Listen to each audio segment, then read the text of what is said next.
Hey guys, Jimmy C. Smith here. Today is what, Monday? And we heat our house with wood. And we usually, throughout the summer, we follow this group of Amish guys that cut timber. They cut it and they mill it right there in the woods. And they're cutting about 15 minutes from us right now, so it's pretty close. So we're headed out today, and we're going to go get some bundles of slabwood on the Freightliner. If you're not familiar with slabwood, when they take a tree and they put it on the mill, the slabs are the rounded part that they don't use. It's what they cut off to get to dimensional lumber. These guys build, they harvest the logs to build, skids for equipment companies and stuff like that. They're all contracted. They don't sell their lumber to the public. I don't know if they wouldn't, but everything they do is already contracted and sold. So now the bundles are usually 4 foot wide, 4 foot tall, and anywhere between 8 and 12 feet long. Like you'll have some that are a little bit longer runs than others. And usually we can heat our house with 5 of those a year.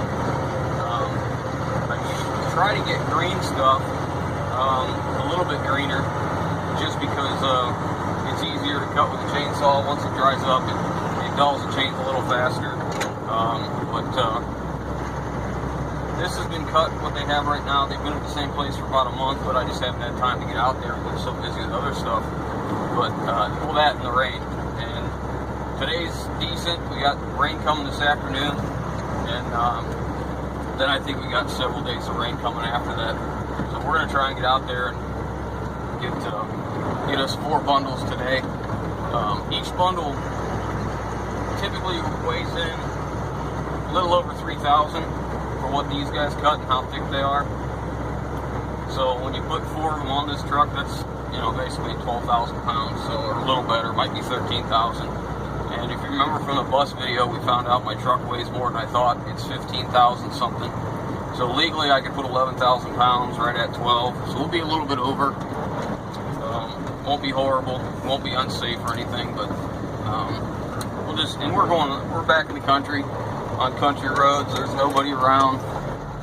We might run into the occasional farmer hauling some hay or something, but it won't be much. Roads are horrible. Look at this road here.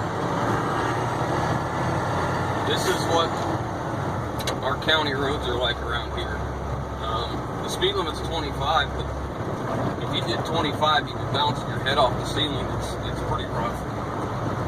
This one really needs to be, ground out and redone, but I guess it's just not that important. There's other ones that are more important. So, anyways, we'll be a little bit over, and I'm gonna probably thinking I'm going to do at least 1 trip today. Might do the second for a total of 8. I don't know. I used to buy this stuff like a year ahead of time so it could dry, and it just got so hard on the chainsaw chain installing it because it was dried up hard wood. It's just not worth it. I'd rather just buy it, as we need it. Like it's July 10th today, so this already cut a month, so it's starting to dry out. And our wood stove that we use it's not very big, so we end up cutting our pieces pretty small. And when you cut them and you stack them, and the air can get to it, they dry out pretty quick. And usually by the time we're ready to use them, they're pretty dry, and we don't have a moisture problem because where we stack it is under roof all year round. It has a split rail fence around it, kind of it's a privacy fence, but there's a gap between each of the panels, so the air can get through and keep it dry. But anyways, once we get out here and get to where we're loading, I'll bring you guys back. Alright guys, we're backing in here. There's a threat of rain today, so they may not be here. We'll back in. I see the dozer. They got a high lift. That's what they load the slabs with and the bundles and stuff like that. So they are working. Get back in here. Make sure I don't get off on the side. This is pretty soupy around here. We get a lot of river running here. It's one bad thing about the Amish and cutting is, I mean, these guys are good guys and all, but man, you see that road they built here with the slabs? This is how muddy it is. Look down there onto the gravel. It's pretty bad. And then they do this landing here where it's so muddy they run slabs in here. I'm gonna get out here and talk with them. I'll be back.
This chain was a little bit short, so I had to get this 3/8 chain here. But for all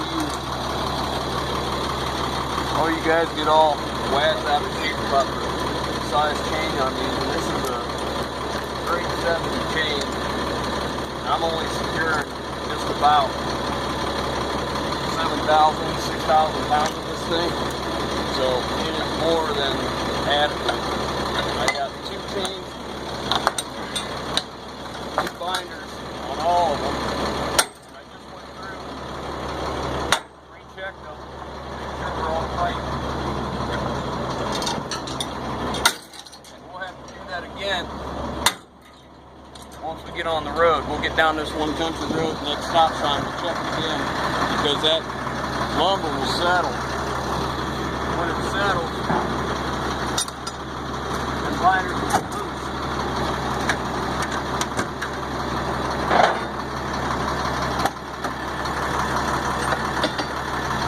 If you want to know about load securement, I'll put a link in the comment box to Officer Hoover's channel, where he just described how logger weight is not in compliance with his chain. I think it was a skidder even. No, I don't know, it might have been a skidder, I don't know what it was. He had an articulating tractor, and they defined how you're supposed to run your chains, how many it takes, and on what. So you can check that out. But we're going to get the truck, it's raining, we're going to head back. Good shade cover here, we're going to recheck these chains.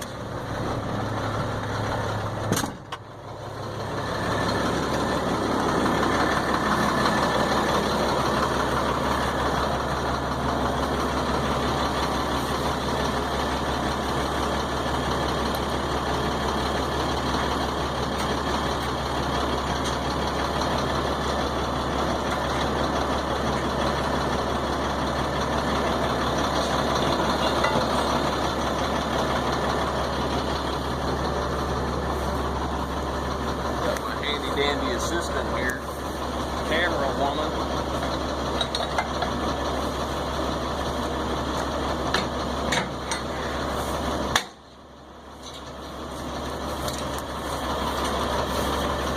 Alright, back in. That's not bad, 1 out of 4. Alright, hop back in. Well, there you go. I made it home. Safe and sound, nothing moved. All my chains are still tight. So, one successful run. We're gonna put a wood burning furnace in the shop. I already have it. It's it'll take up to, I believe it'll take up to 28-inch long logs. So we're gonna put that in the shop for winter, and it has a thermostat on it and all that, so it'll you know, it has a firebox with dual blowers actually, and it has duct work. So we'll duct it across the shop, and that'll pretty good heat for us. But you see what I mean? Is sometimes they're a little longer. Like my bed's 20 foot right here to this, and you know we're a little distance past there. And you got some wild ends up here. Usually I take a chainsaw and if I'm trying to haul more, I'll cut all this up so I can get this bundle pushed up. But it worked out all right. They're pretty close. So we're gonna head back tomorrow, and I'll unload this today sometime, and we'll head back tomorrow and get some more. So, all right, guys. I'll show you more when I'm unloading.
got a winch cable right there I gotta be careful of. It's right there.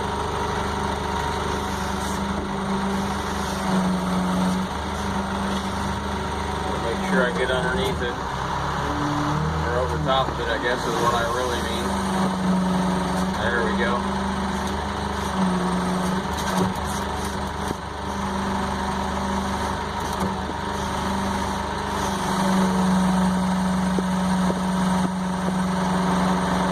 Takes a little bit of finesse.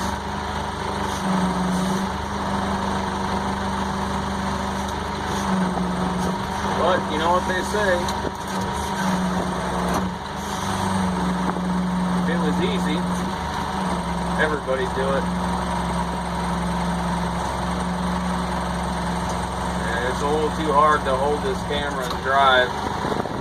Let's see what I can do here. I gotta kind of turn and bring it this way to get away from the other one.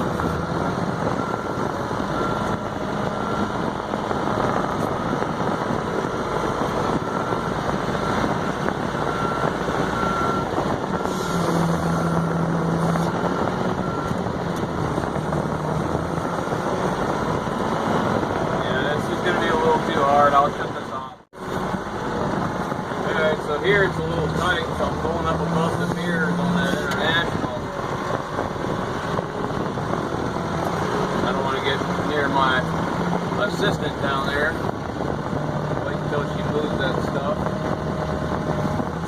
Get out of the way so I don't accidentally bump her.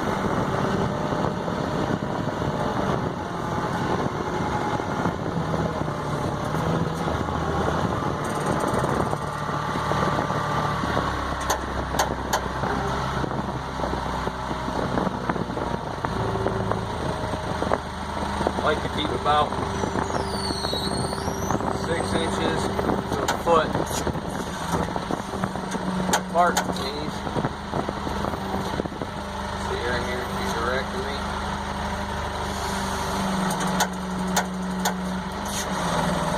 So our plan is to go back out tomorrow and probably pick up 4 more bundles. I'll probably do,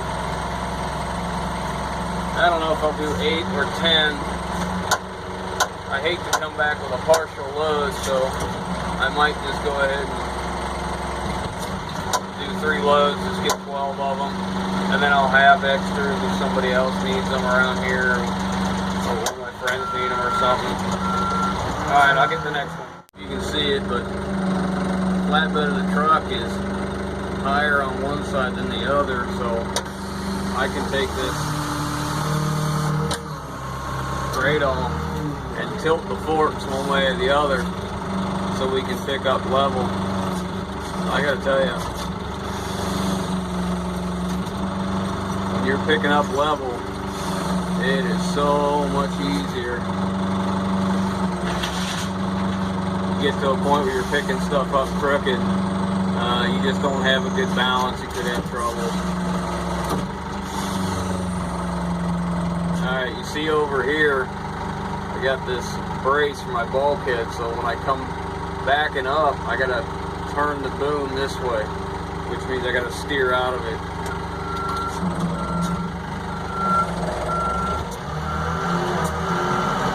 There we go. This is kind of a loose bundle. They're usually tighter than this, but this one must have been moved more than once. They probably had to do a restack or something. That's usually what happens.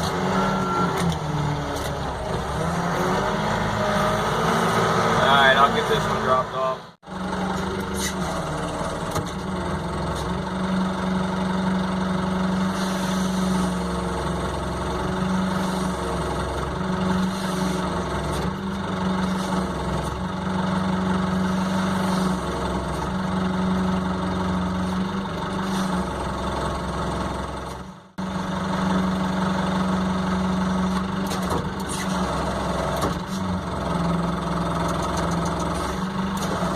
That one's quite a bit heavier than the other ones.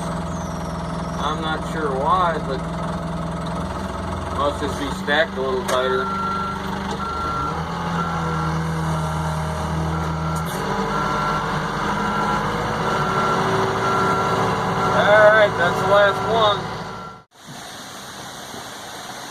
Looks like we got our slabwood all unloaded just in time, because then the rain came. It's been raining now for about an hour straight. Somehow I cut the camera off a little too early, but can't really see too well through that screen. But we got some standing water coming up in this area already. Our ground's real crappy. We got like 2 inches of topsoil and then clay, so the water doesn't work real well.